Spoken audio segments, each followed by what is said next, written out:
Nashville, Tennessee. Considered by many to be the Las Vegas of the South, but just like Vegas, Music City were late bloomers in getting their first professional sports franchise. Always known as the birthplace of country music, in recent years, Nashville has become a boom town with thousands of people moving and visiting.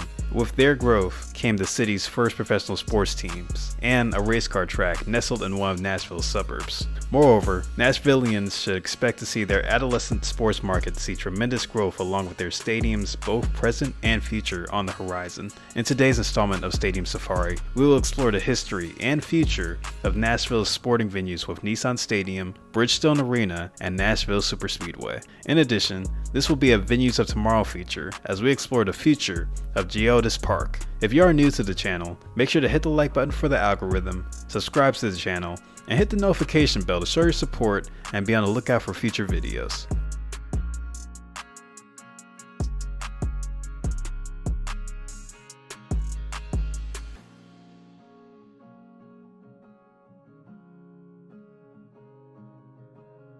As always with these type of videos, it is customary that we have age before beauty. Beginning with Bridgestone Arena, located at 501 Broadway in downtown Nashville, the venue broke ground on January 20th, 1994 and opened on December 18th, 1996. The current capacity is 17,159 and is expandable to 19,891 varying the events. The lone tenant of Bridgestone is the Nashville Predators of the National Hockey League. At the time of construction, the cost was $144 million, which is $275.68 million today when calculating inflation. When the stadium was being constructed, Nashville intended to build a larger venue for concerts rather than bring in an expansion franchise. It was around 1995 when the New Jersey Devils were considering relocation to Nashville, but opting not to despite Nashville offering the Devils $20 million along with residency at their soon-to-be new venue. It was also around this time when NHL Commissioner Gary Bettman was continuing to add expansion teams to the league, having Nashville be one of the featured cities.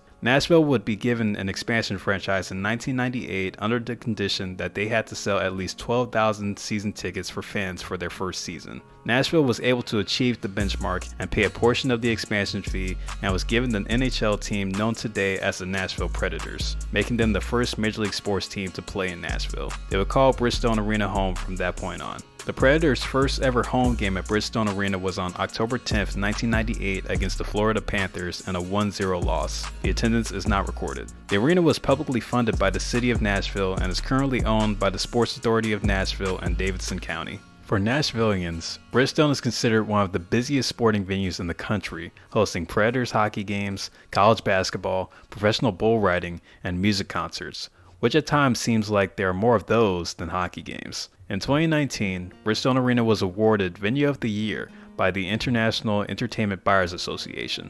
Nashville is still a fresh market for the NHL and only one of the few markets in the South for hockey, but has consistency in drawing fans to games. With that being the case, Nashville received the blessing of a team that provided more national attention to Nashville. All they needed was a stadium.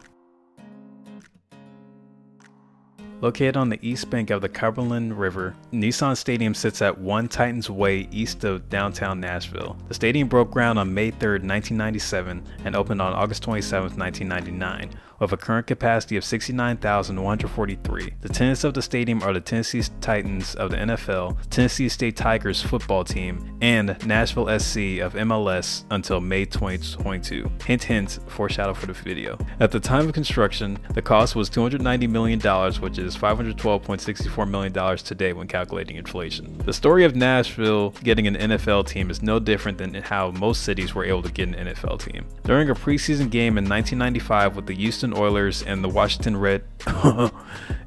Commanders, which was held at Neyland Stadium in Knoxville, Tennessee, home of the Tennessee Volunteers football team, Oilers owner Bud Adams met with then Nashville Mayor Phil Bredesen to talk about moving the Oilers to Tennessee after the city of Houston decided not to build the Oilers a new stadium, having them remain at the Astrodome with an unsatisfying lease. Adams would convince Bredesen to build a stadium in Nashville with the intent to move the team. The stadium would receive public funding for construction with raised taxes, giving the city of Nashville and Davidson County full ownership of the stadium. I touch on the importance of publicly funded stadium projects in my Why New Stadiums Will Cost Billions to Build by 2030 video if you want to learn more about how cities build sporting venues.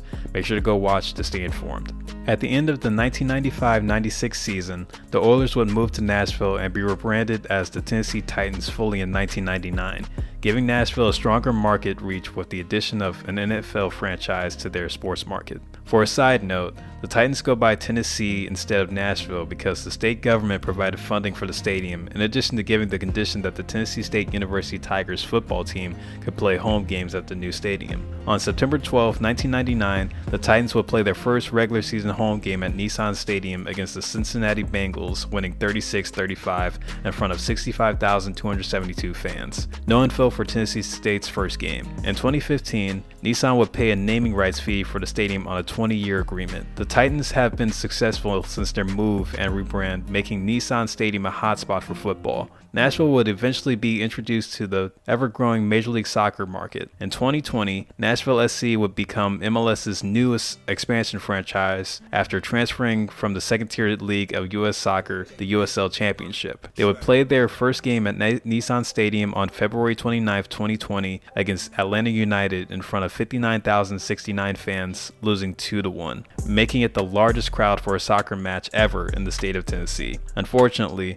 that would be the only fan-attended home match for the season, as the COVID-19 pandemic forced a halt to Nashville SC's inaugural season in MLS. Nissan Stadium is one of the main sports centerpieces of Nashville, but Nashville has been a strong market for motorsports longer than it has been for the ball and stick sports. If you're enjoying the video so far, don't forget to hit the like button for the algorithm, subscribe to the channel, and hit the notification bell to show your support and be on the lookout for future videos.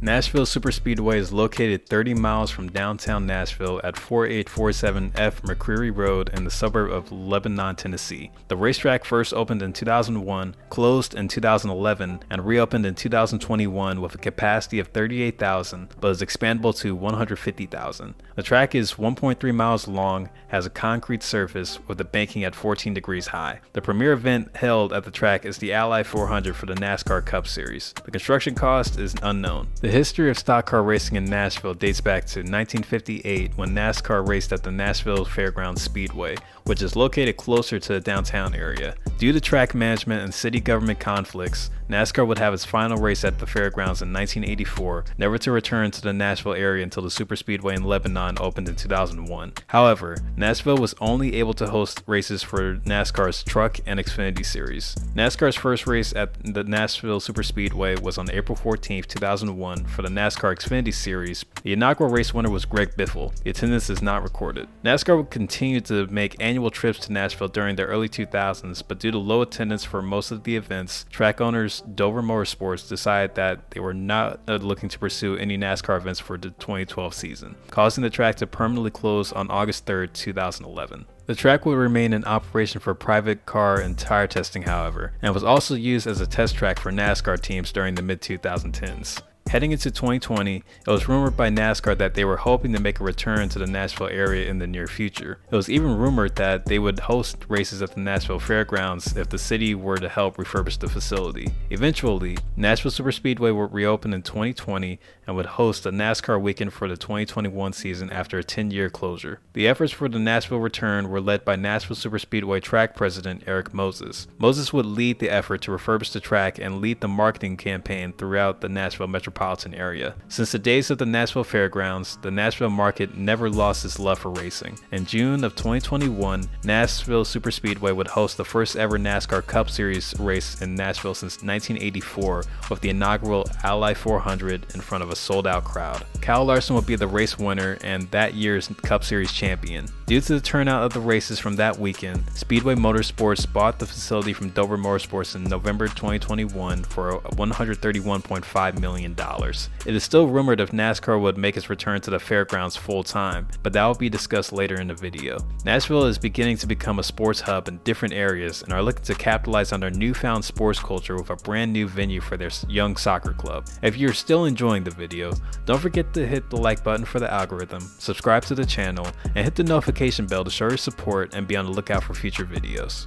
Alright, we've made it to the most crucial section of our video, which is also an exclusive Stadium Safari Venues of Tomorrow feature. Yotes Park, located at 625 Smith Avenue in Nashville, broke ground on July 22, 2020 and is set to open on May 1, 2022. It is a 30,000-seat soccer-specific stadium and will be the future home of Nashville SC. The cost of construction was estimated to be $275 million. Yotes Park was built in connection with the redevelopment project for the Nashville Fairgrounds Speedway. The redevelopment project is in partnership to help NASCAR's easing return to the Nashville market. Yotes Park was designed to become the largest built soccer-specific stadium in the United States and Canada. The complex will also include a retail center that will help add additional jobs, which is something that has become common for many new stadium projects in recent years. Nashville is looking to be the example of where Major League Soccer should be going stadium-wise. Overall, we can say that Nashville did not only get a late start in becoming a sports city, but is looking to capitalize on their stroke of hope to become a big tourist market to rival that of Las Vegas. Only time will tell what songs will be written for the sports scene in the Music City. This concludes today's installment of Stadium Safari. Make sure to like, comment, subscribe, share, and hit the notification bell to be on the lookout for future videos, and let me know what stadiums you want to see next. Thank you for watching, and remember, teams tell the stories, the stadiums illustrate them.